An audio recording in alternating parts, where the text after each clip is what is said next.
The silk of my wedding dress clings to my skin, cold and damp with sweat, as I stand in the grand ballroom. The air is thick with the sharp tang of red wine, a scent so potent it stings my nostrils, mingling with the clink of crystal glasses that echoes like hollow laughter. Above me, the chandelier glitters, a cascade of light that bathes the room in a golden glow, but it does nothing to warm the chill seeping into my bones. I'm Evelyn Harper, 24 years old, and tonight, I'm a bride. Not by choice, but by necessity. Grayson Pierce stands beside me, his presence a towering shadow. At 37, he's the kind of man who commands a room without effort. Sharp jawline, gray eyes cutting like steel, a frame sculpted beneath his tailored tuxedo. He's a CEO, a titan of industry, the kind of wealth that buys silence and loyalty. His lips barely move as he leans in, his breath hot against my neck, carrying a faint trace of whiskey. "You're mine," he murmurs, his voice low and gravelly, a vow that feels more like a shackle than a promise. I flinch, my hands trembling at my sides, but I don't pull away. I can't. The room buzzes with the elite, men in crisp suits, women draped in diamonds, their smiles as polished as the marble floor beneath my heels. My shoes tap against it, a faint, lonely rhythm drowned by the chatter. I'm an outsider here, a pawn in a game I didn't choose to play.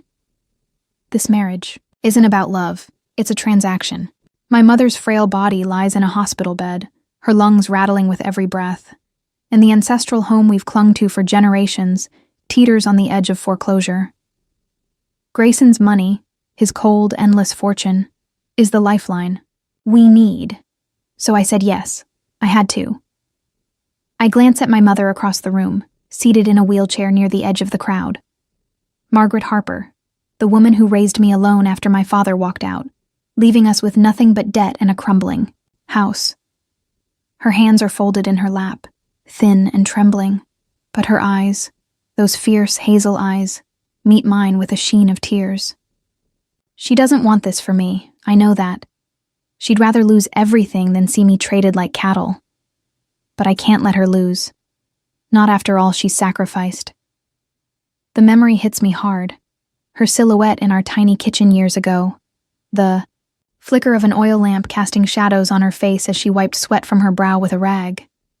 She'd been up all night sewing, her fingers bleeding from the needle, just to keep us fed. "We Harpers don't break," she'd said then, her voice steady despite the exhaustion. "That strength is why I'm here now, standing under this chandelier, selling my future to save hers." Grayson's hand brushes mine, a fleeting touch that sends a jolt through me. His fingers are cold, unyielding, like the steel of his empire. I pull back instinctively, but his grip tightens for a moment, just long enough to remind me who holds the power. "Smile," he says, his tone clipped, eyes scanning the room. "They're watching." I force my lips to curve, but it feels like a grimace. The guests see a blushing bride. I see a prisoner in silk. The ceremony earlier was a blur, words spoken in a cavernous hall, vows exchanged under the weight of obligation. I barely heard the priest over the pounding in my chest. Now, the reception swirls around me, a masquerade of wealth and pretense. A woman in a sapphire gown laughs too loudly nearby, her perfume cloying as it drifts over.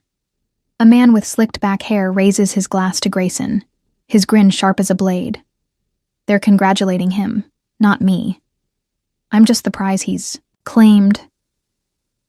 I shift my weight, the heels pinching my feet, and catch my mother's gaze again. She beckons me with a weak wave, and I excuse myself from Grayson's side. His eyes follow me, a predator tracking its prey, but he says nothing. I weave through the crowd, the rustle of my dress loud in my ears until I reach her. Her hand feels fragile in mine, the skin paper thin, and I kneel beside her wheelchair, careful not to snag the silk on its metal frame. "Evie," she whispers, her voice raspy, "you don't have to do this." Her fingers tighten around mine. A desperate plea. I swallow the lump in my throat, forcing a smile. I do, Mom, for us. She shakes her head, tears spilling now, and I reach to wipe them away. That's when I feel it. A crinkle in the pocket of her shawl. My hand slips inside, curiosity overriding caution, and I pull out a folded piece of paper, yellowed with, and my breath catches as I unfold it, the ink faded but legible. A single line scrawled in a hurried hand. Forgive me, Margaret. No signature, no context. Just those words, heavy with regret. I look up at her, questions burning in my chest, but her eyes dart away, her lips pressing into a thin line. Mom, what is this? I ask, my voice trembling. She doesn't answer, only grips my hand tighter, as if anchoring herself against a storm I can't yet see. Behind me, the clink of glasses rises again, and I feel Grayson's presence before I hear him.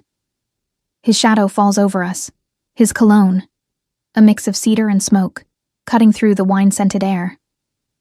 Evelyn, he says, his tone a command, wrapped in silk. I slip the letter back into her pocket, my heart racing, and stand to face him. His eyes flick to my mother, then back to me, a flicker of something, suspicion, crossing his face before it hardens again. Time to return, he says, offering his arm. I hesitate, the weight of the letter pressing against my mind, but I take it. His sleeve brushes my skin, cool and crisp, and I suppress a shiver. As we walk back into the sea of light and laughter, I can't shake the feeling that I've just stepped into a cage, one built not just by Grayson, but by secrets I don't yet understand. The Bentley hums beneath me, its engine a low growl that vibrates through my bones as we cut through the night. Rain streaks the tinted windows, blurring the city lights into smears of gold and red. But inside, the air is heavy with the scent of leather and whiskey, a sharp, bitter edge that clings to Grayson Pierce like a second skin. He sits beside me, his silhouette rigid against the dark upholstery, one hand resting on the armrest, the other gripping mine. His fingers are ice cold, unyielding, the knuckles whitening as he squeezes just a little too hard. I don't dare pull away.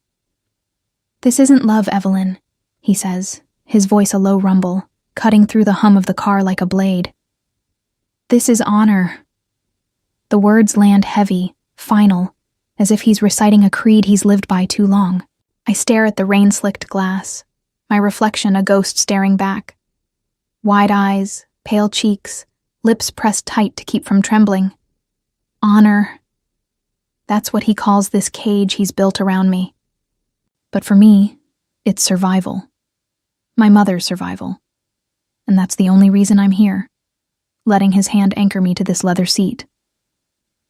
The reception fades into memory as the miles stretch on, the clinking glasses and hollow laughter, replaced by the steady patter of rain and the occasional squeak of wipers.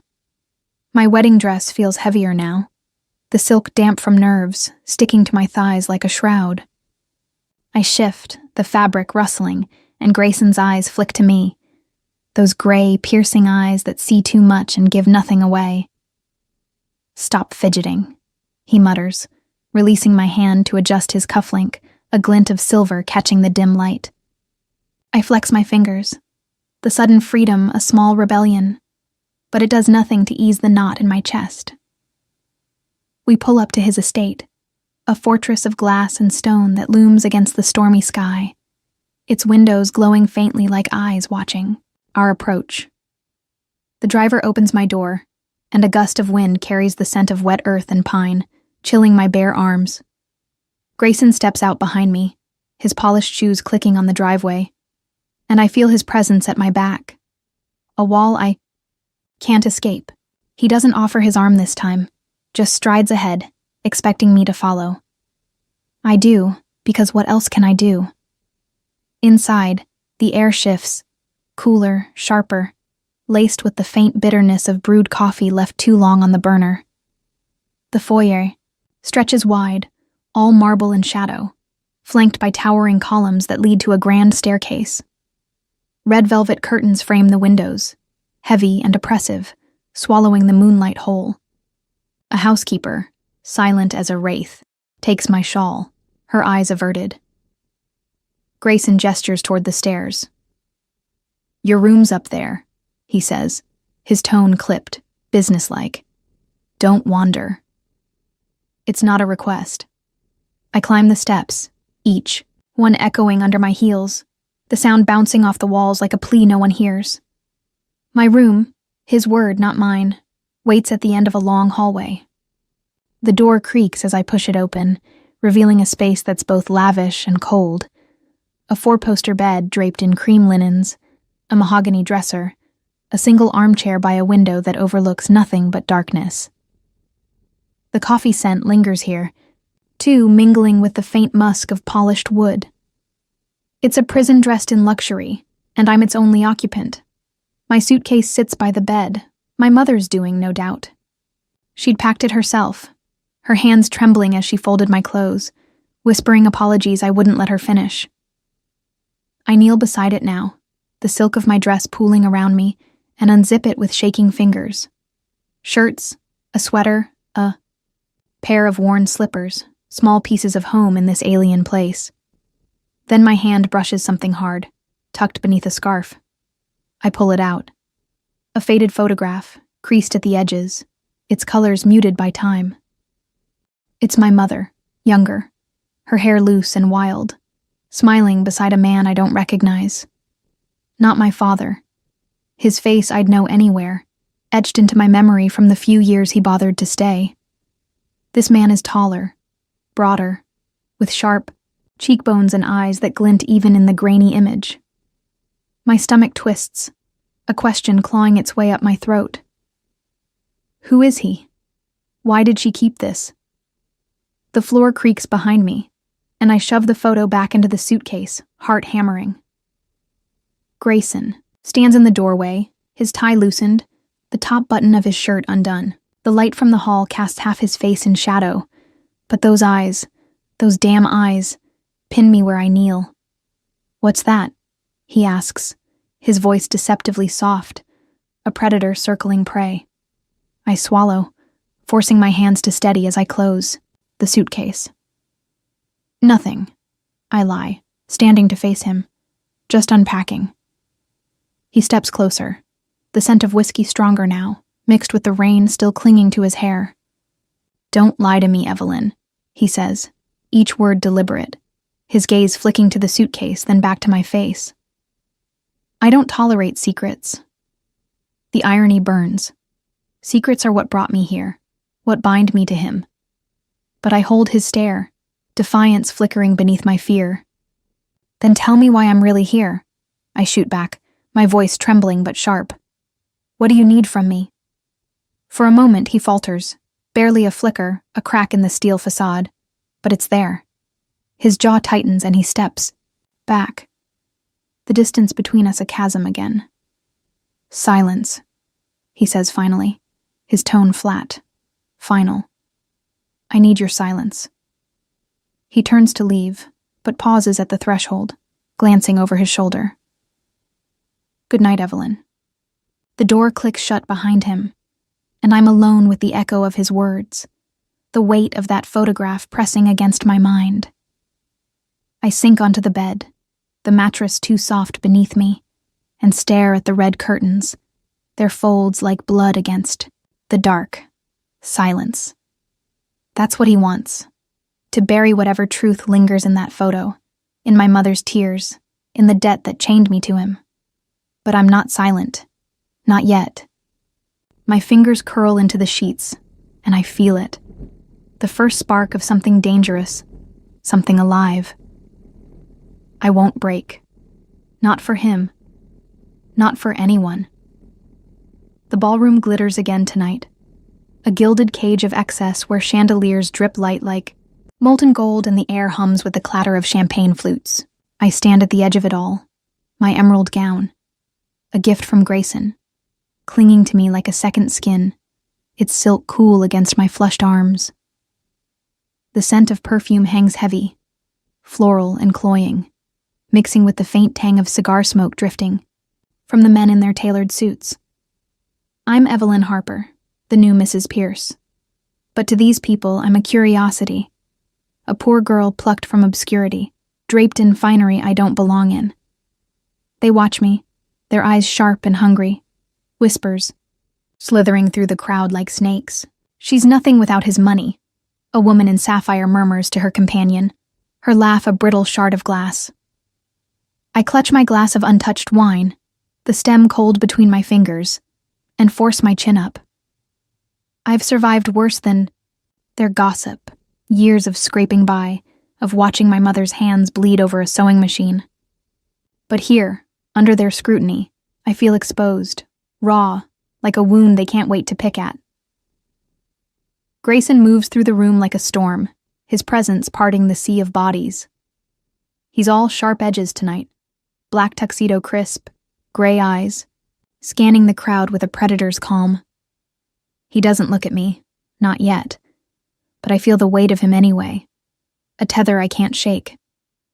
I've been his wife for 3 days, and already this world suffocates me, the endless parties, the hollow smiles, the unspoken rules I'll never master. I don't belong here. I belong with her. The thought pulls me away, my heels clicking, against the marble as I slip out a side door. The cool night air a balm against my skin. I take a cab to the small apartment where my mother waits, the city blurring past in streaks of neon and shadow. The hospital let her come home yesterday. Her breathing steadier but still fragile, and I can't stay away. When I step inside, the familiar scent of jasmine tea greets me, warm and soft. A stark contrast to the cold opulence I've left behind. She's in the kitchen, hunched over the counter, a kettle whistling faintly on the stove. "Evie," she says, her voice raspy but bright, turning to me with a tired smile. Her hair is gray now, thinning, but those hazel eyes still burn with the strength that's kept us alive. I cross the room in 3 strides, taking the kettle from her trembling hands. "Let me," I say, pouring the steaming water into a chipped mug, the aroma rising like a memory of simpler days. I grab a cloth from the sink, dampen it, and gently wipe the sweat from her forehead. She leans into my touch, her skin cool and papery, and for a moment I'm not Mrs. Pierce, I'm just her daughter. "You shouldn't be here," she murmurs, her fingers brushing mine. "He'll notice." I shake my head, stubbornness flaring. I don't care. But I do care, too much, and the lie tastes bitter on my tongue. I've never wanted this life, this marriage, but I've never wanted love either. Not until now, when it feels so impossibly out of reach. The photo from my suitcase haunts me, that stranger beside her, and I want to ask, need to ask, but her fragility stops me cold. The door creaks open behind us, and I freeze, the cloth slipping from my hand. Grayson stands there, raindrops glistening, in his dark hair, his shirt clinging to his chest from the drizzle outside. The sight of him in this cramped, worn space is jarring. Too big, too polished, like a statue dropped into a ruin. His eyes lock onto me, burning with something I can't name, and my breath catches as he steps closer. "You don't belong here," he says, his voice low, rough, but his gaze lingers on the apron tied around my waist, the damp cloth at my feet. His hand twitches, then lifts, his fingers brushing my shoulder, light, trembling, a touch that sears through the silk. "And you do?" I snap, stepping back, my heart pounding against my ribs. His jaw tightens, but he doesn't answer, his hand falling to his side. My mother watches us, silent, her mug trembling in her grip. Then a new voice cuts through the tension, sharp and venomous. "Well, isn't this cozy?"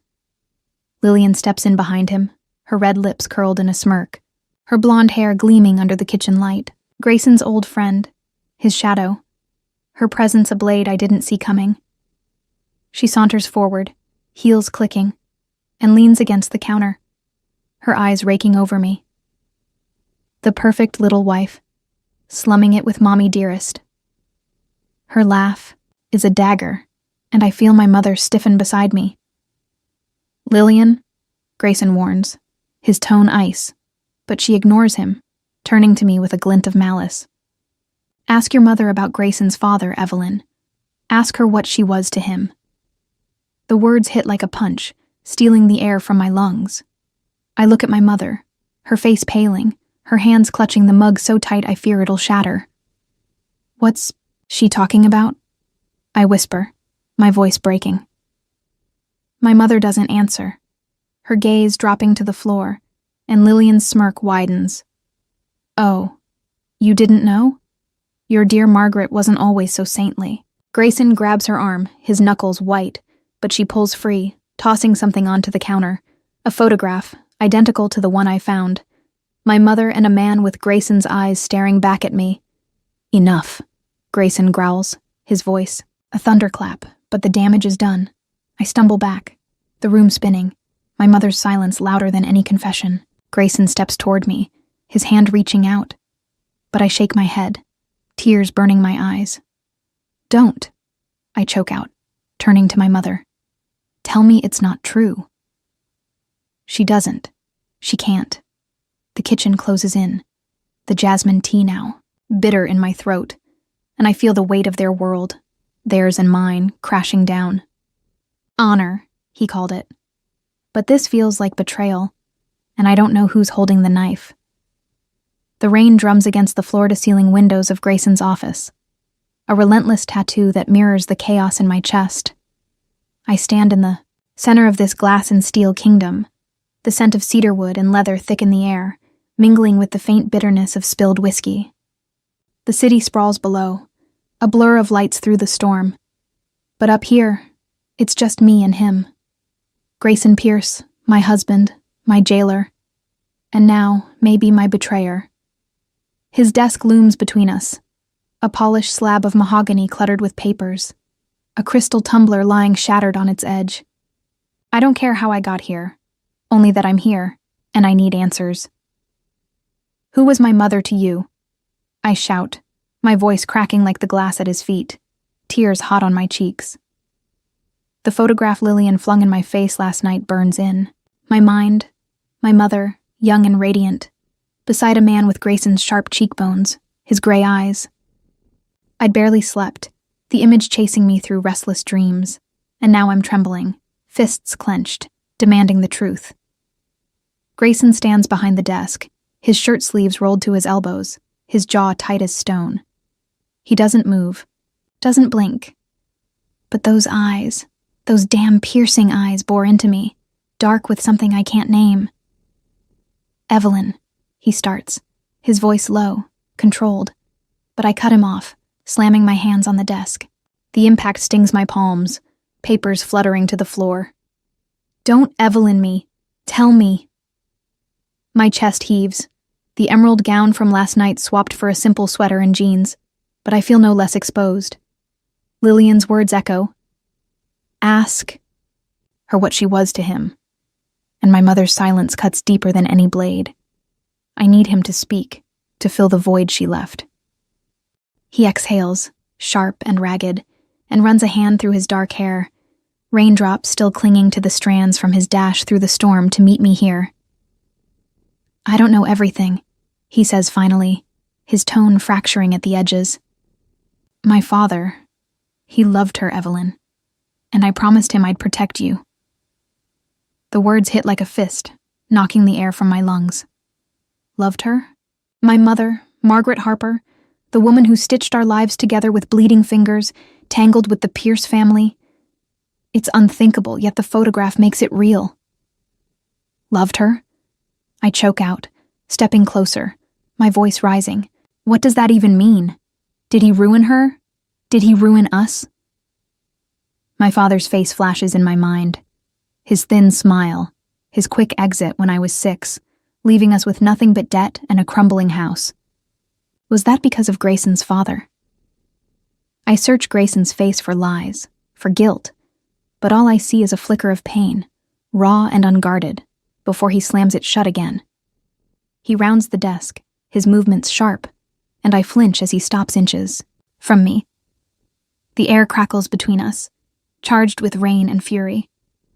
"I don't know," he snaps, his breath hot against my face, whiskey sharp on his tongue.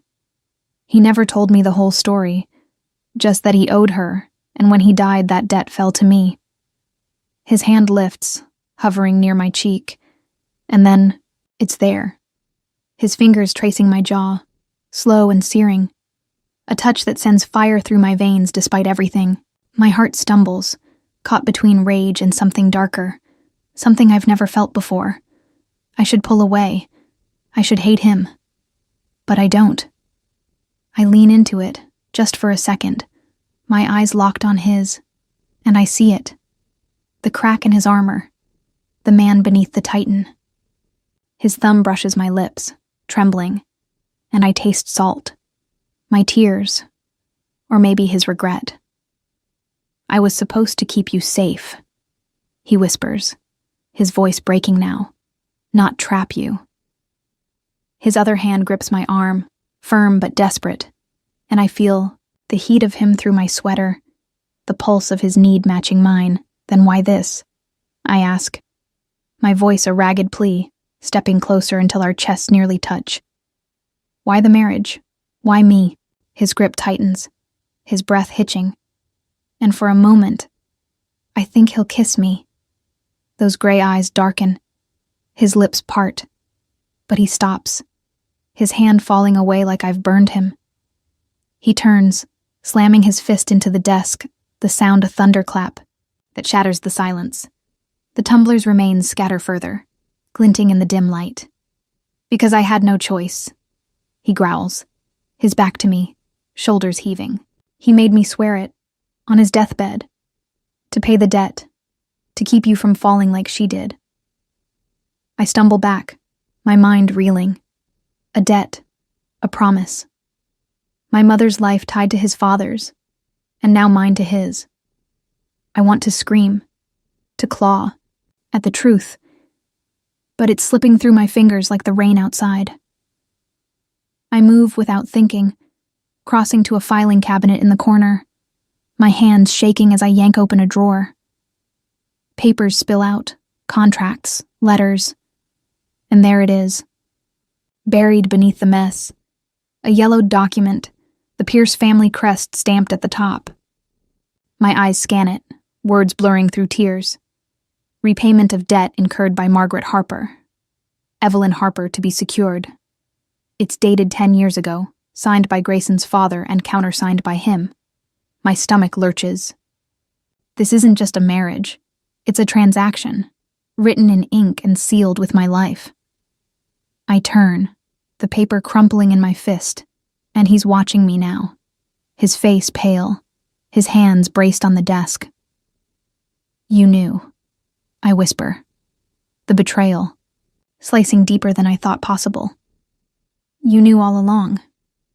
He doesn't deny it, doesn't move, just stares as the rain beats harder, a wall of sound closing us in. I drop the contract, my knees weak, and the room spins. Cedar wood, whiskey, and the bitter taste of a truth I can't unlearn. The hospital corridor smells of antiseptic and fear, a sterile tang that burns my throat as I run, my sneakers squeaking on the linoleum.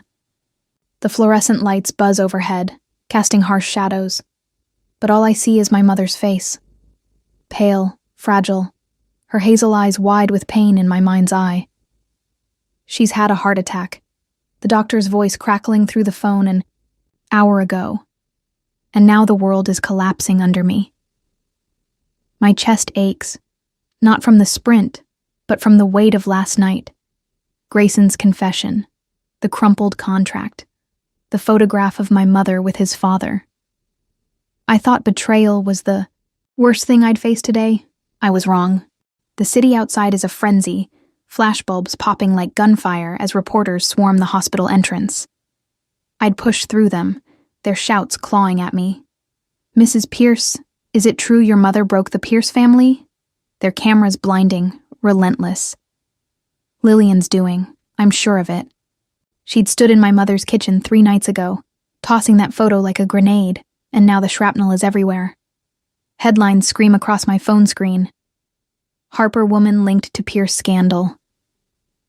My mother's name, her pain, splayed for the world to devour. I choke on a sob, shoving the phone into my pocket as I reach her room. She lies in a narrow bed, tubes snaking from her arms, the beep of a monitor slicing the silence. Her chest rises and falls, shallow but steady, and I collapse into the chair beside her, my hands trembling as I clutch hers. Her skin is cold, paper thin, but her fingers twitch faintly under mine. "Mom," I whisper, tears spilling hot down my cheeks. "I'm here. I'm so sorry. Sorry for the marriage, for the secrets, for not protecting her from this." The photo haunts me. Her smile beside Grayson's father, a love that broke something, maybe everything. I need to know, but not now. Now, I just need her to breathe. The door swings open and I stiffen, expecting a nurse. But it's Grayson, his suit jacket gone, shirt clinging to him with sweat and rain. His face is haggard, gray eyes wild with something I've never seen, fear, raw and unguarded. He crosses the room in 3 strides, dropping to his knees beside me, his hands gripping the bed's edge. "Evelyn," he says, his voice rough, breaking. "I didn't know it had come to this." His knuckles whiten, and I see it. The guilt, etched into every line of him. The man beneath the Titan crumbling under the weight of his own empire. "Didn't know?" I hiss, my voice low to keep from waking her, but venomous. "You knew about the debt, the contract, everything. And now this?" I gesture vaguely toward the window, where the reporter's shouts filter through, a dull roar. "Lillian's tearing her apart. And you let it happen." My tears fall faster, blurring his face, but I don't wipe them away. Let him see me break. Let him feel it. He bows his head, his forehead nearly touching the bed, and for a moment, I think he's praying. "I was wrong," he murmurs, so soft I barely hear it over the monitor's beep. "I thought I could control it, keep you safe, keep the past buried. I didn't know about her. About them." His eyes lift to mine, glistening, and I realize he's not talking about the contract anymore. He's talking about the photo, the love story that shattered 2 families. My breath catches, a question forming, but he shakes his head, silencing it. "I swear, Evelyn, I didn't know the whole truth." I want to scream, to shove him away, but I'm frozen, pinned by the desperation in his gaze. Then it happens. His hand finds mine, warm and rough, pulling me toward him. I resist, but he's stronger, and suddenly I'm against him, his arms crushing me to his chest. His heart pounds under my cheek, a frantic rhythm, and I taste salt on my lips, my tears, his sweat, the rain still clinging to him. "I'm sorry," he whispers into my hair, his voice cracking, and something inside me splinters. I pull back, just enough to see his face, and the world narrows to this, his eyes dark with regret, his lips trembling with words he can't find. I don't know who moves first, but my hands are on his face, his stubble rough under my palms, and then his mouth is on mine. It's not gentle. It's fire, desperate and consuming. A kiss that tastes of tears and whiskey, and need. His fingers dig into my waist, anchoring me, and I kiss him back, hard, pouring every ounce of pain and longing into it. It's my first kiss, my first surrender, and it burns through me like a storm. We break apart, gasping, and I see the shock in his eyes, mirroring mine. "Evelyn," he starts, but I shake my head, pressing a finger to his lips. "Don't," I say, my voice raw. "Not now." Because I hate him, I think. I should. But I don't. I need him, here in this sterile room with my mother's life hanging by a thread, and that scares me more than any scandal. A faint cough pulls me back, and I turn, heart leaping, My mother's eyes flutter open, hazy, but alive. "Evie," she rasps, her voice barely a whisper, and I'm at her side in an instant, clutching her hand. "I'm here," I say, tears falling anew. She looks past me to Grayson, and something passes between them. Grief, maybe, or forgiveness. "It wasn't his fault," she murmurs, her words slurring, and my blood runs cold. "Not all of it." "What?" I choke out, but her eyes close again, her breathing steadying. I turn to Grayson, my voice trembling. "What does she mean?" He doesn't answer, just stares at her, his face a mask of anguish. Outside, the flashbulbs flare again, a reminder of the world waiting to tear us apart. But in here, with her hand in mine and his beside me, I feel it. A spark of something stronger than secrets, something that might just save us all.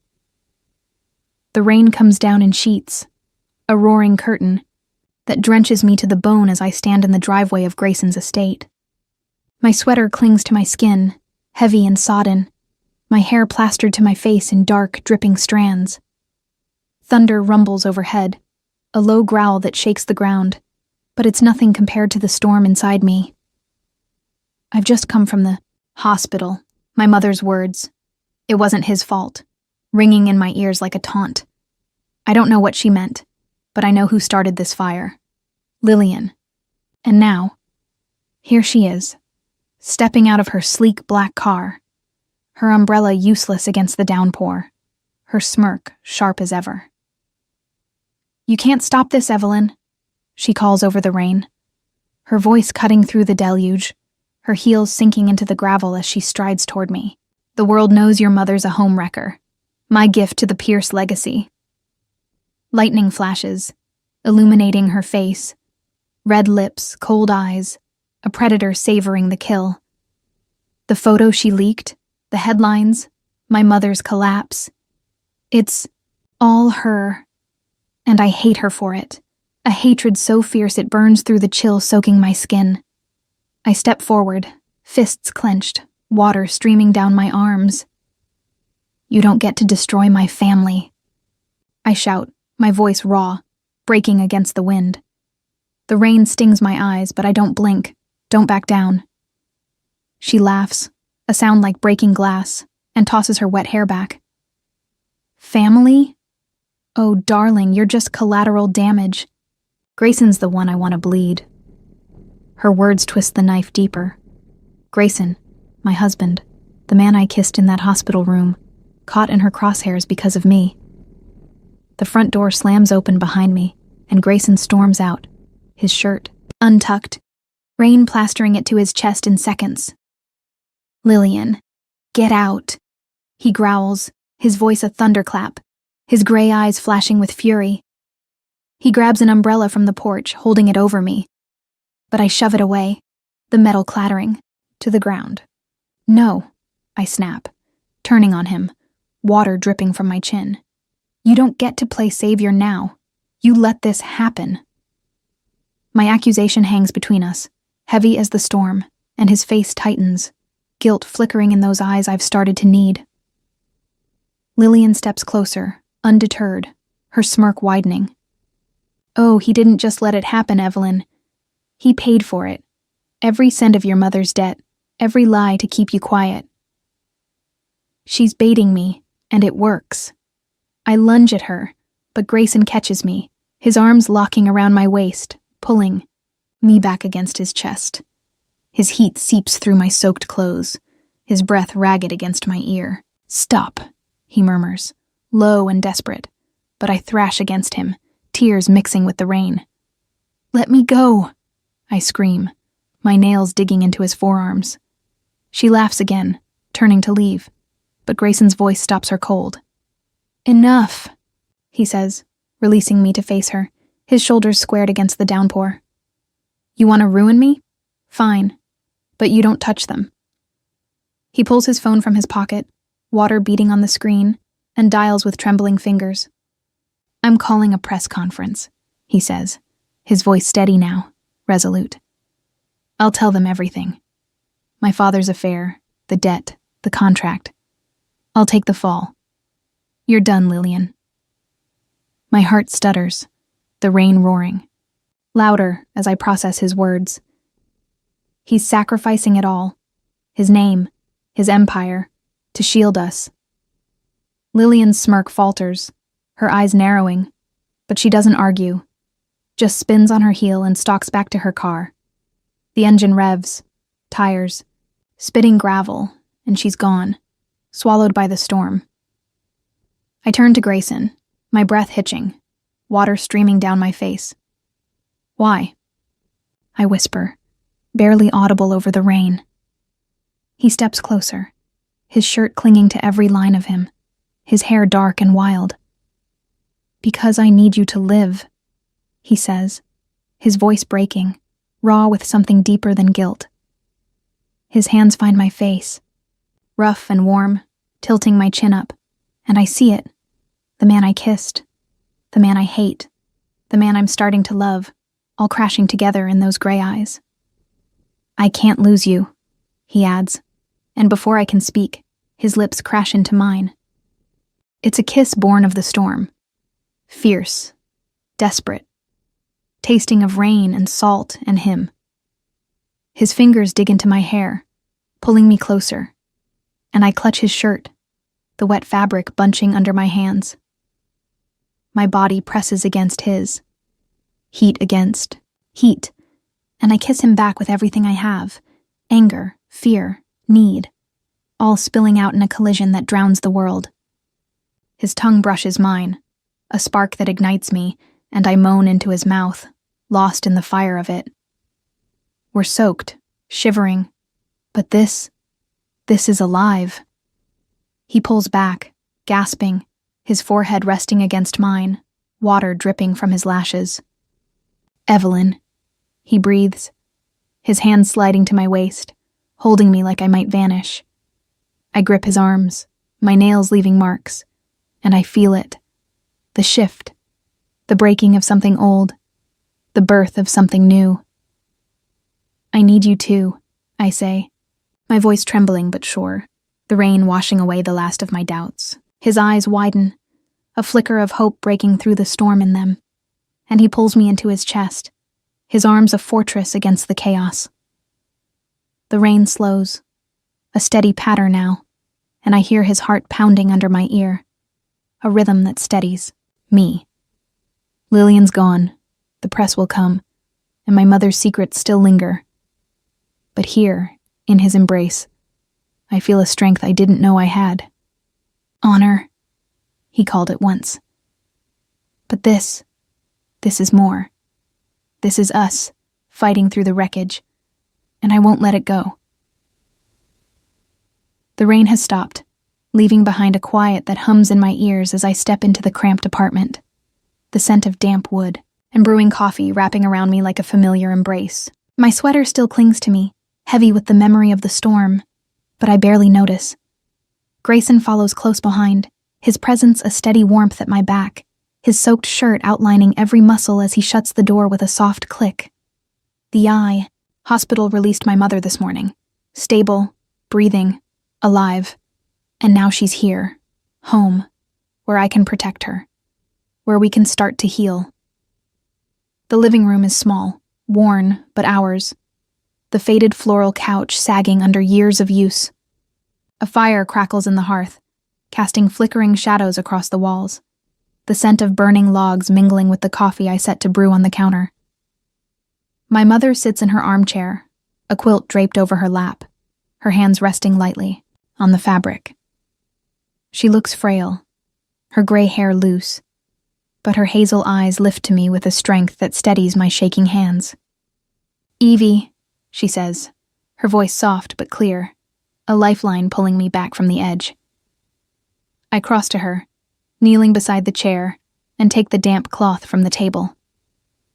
"Let me," I murmur, wiping the faint sheen of sweat from her forehead, her skin cool under my touch.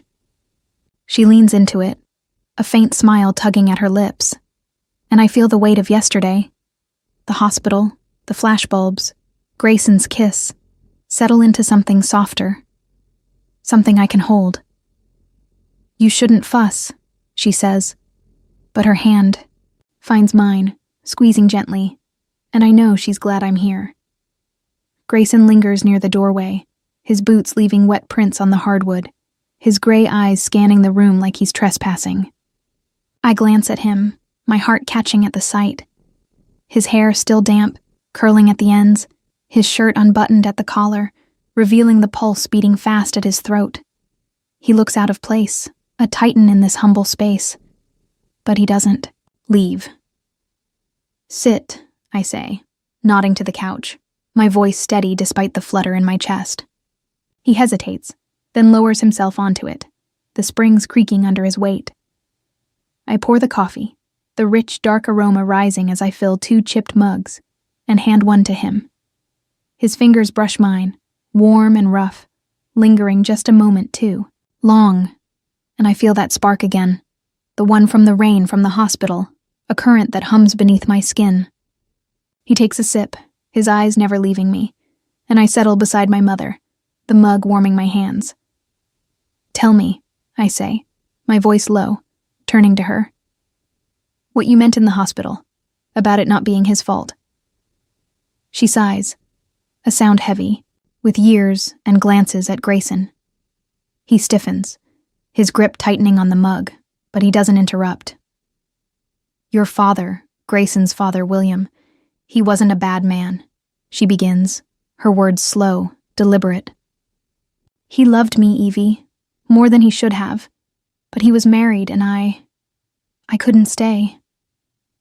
Her voice cracks, and I see the girl from the photo, wild-haired, smiling, fading into the woman before me. When I left him, he tried to help. Us sent money, but your dad, Tom, found out. He left because of me, not William. The air shifts, heavy with her confession, and I feel Grayson's gaze on me, intense, waiting. He didn't ruin us, I whisper, piecing it together, my throat tight. You did. She shakes her head, tears glistening. No, Evie. I chose you over him, over everything. William wanted to fix it, but he got sick, and then... She trails off, looking at Grayson, and I see it. The guilt they both carry, a shared burden passed down to us. Grayson sets his mug down, the clink loud in the quiet, and leans forward, elbows on his knees. He made me promise, he says, his voice rough, raw. On his deathbed, to pay the debt, to keep you safe. I didn't know about her, about them, until Lillian dug it up. I thought I was honoring him. His eyes meet mine, dark with regret, and I feel the crack in him widen, the man beneath the armor bared to me. I was wrong, he adds, softer now. And I've spent every day since trying to fix it. I swallow, the coffee bitter on my tongue, and look at my mother. She reaches for Grayson's hand, her fingers trembling but firm, and he takes it, his knuckles whitening. You did, she says, her voice steady. You saved us, in your way. The fire pops, a spark leaping into the air, and I see it, the bridge between them, fragile but real, built on a past I can't change.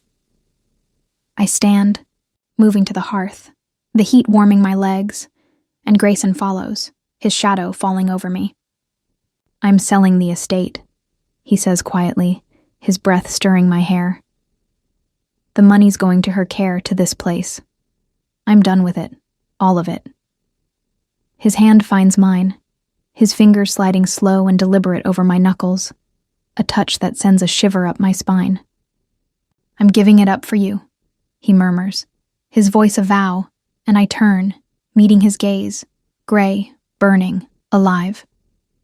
My hand lifts, tracing the line of his jaw, stubble rough under my fingertips, and I feel the shift, anger fading, love rising. I forgive you, I say. The words heavy but true, and his eyes close, a breath shuddering out of him. He pulls me close, his arms wrapping around me, and I rest my head against his chest, the steady thud of his heart a rhythm I could live. "In, I love you," he whispers, so soft I almost miss it, and the firelight dances around us, a quiet promise of something new. The sun creeps over the horizon, painting the old shingles of our ancestral home in hues of gold and pink, a quiet promise after days of storm.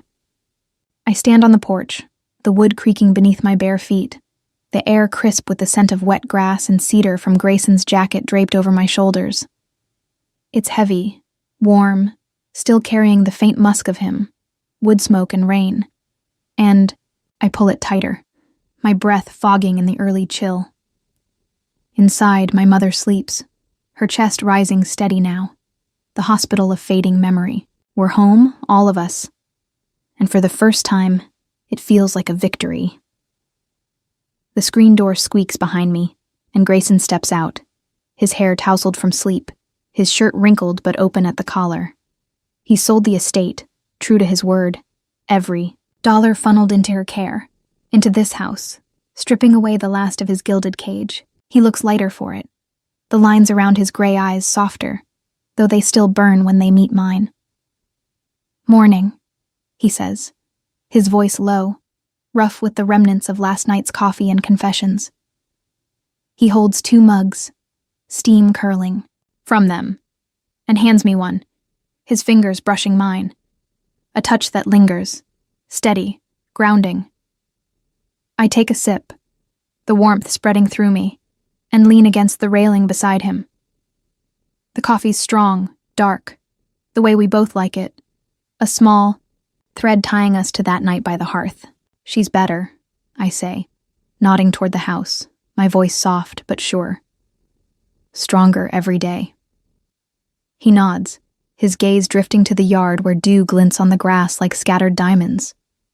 "She's a fighter," he murmurs, and I hear the echo of my mother's words. We Harpers don't break, mingling with his own resolve. We stand in silence for a moment, the world waking around us, birds chirping, a distant car rumbling down the road.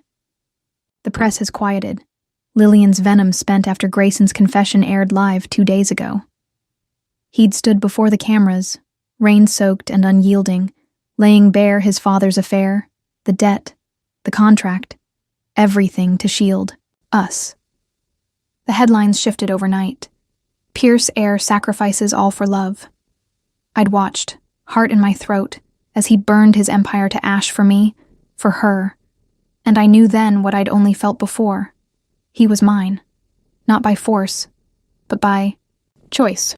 "You didn't have to do it," I say now, turning to him, my mug warm against my palms. "Give it all up." His eyes flick to me, sharp and searching, and he sets his coffee on the railing, stepping closer. "Yes, I did," he says, his voice firm, unwavering. "It was never mine. Not really. It was his, built on lies I couldn't carry anymore." His hand lifts, cupping my cheek, his thumb tracing the curve of my jaw, and I feel it, the heat of him, the truth in his touch. "I belong to you," he whispers, his breath stirring my hair, and my chest tightens, a knot of fear and hope unraveling at once. I set my mug down, my hands finding his chest, the steady thud of his heart beneath my fingers. "Forever?" I ask, my voice trembling, not with doubt but with the weight of it. This love, this life we're building from the wreckage. His eyes soften, a smile tugging at his lips, rare and real. "Forever," he says, and he leans in, his mouth brushing. Mine. A kiss gentle this time, not the fire of the rain, but the glow of dawn, a promise sealed in the quiet between us. His lips are warm, tasting of coffee and him, and I melt into it, my arms sliding around his neck, holding him close. The door creaks again, and we pull apart, my cheeks flushing as my mother steps onto the porch. She's wrapped in a shawl. Her step slow but steady, and she smiles, a small, knowing curve that lights her face. "Morning, you two," she says, her voice stronger now, carrying the resilience I've always known.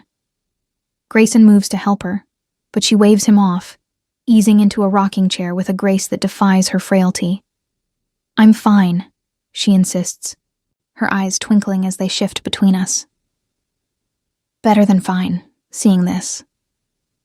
I sit beside her, taking her hand, and Grayson settles on the steps, his back to us, gazing out at the sunrise. "You saved us," I say to her, squeezing her fingers, the calluses from years of sewing rough against my skin. She shakes her head, her gaze settling on Grayson. "No, Evie. He did, in his way. And you saved yourself." Her words sink in, heavy with truth, and I see it. The girl who stood under that chandelier, trembling and trapped, now standing here, free because I chose to fight, to forgive, to love. Grayson turns, catching my eye, and I feel the pull between us, a thread stronger than debt or scandal, woven through every touch, every word. My mother pats my hand, then his, a silent blessing, and says, "You're good for each other." Her voice is soft, but it carries the weight of years, of pain. "Turn to peace." He nods, his throat working as he swallows, and I know he feels it too. The redemption we've carved out, not just for us, but for her, for them.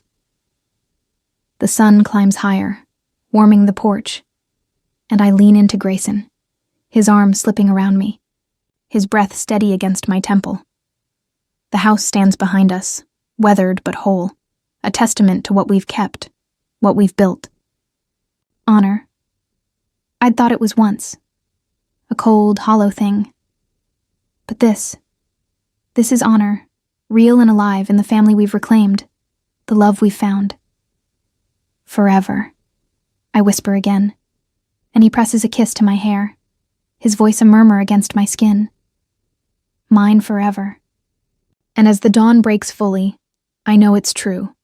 Not a cage, but a home. Ours, everlasting. Thank you for joining Evelyn and Grayson on their journey through storms and secrets to find love and redemption in beneath the dim lights. If their story touched your heart, if it reminded you of the power of family, forgiveness, and second chances, please give this video a thumbs up to let us know. Your support means the world to us, and don't forget to hit that subscribe button for more heartfelt stories that celebrate the strength of the human spirit. Share this with someone who needs a little light in their day, and let's keep the warmth of these moments alive together. See you in the next chapter.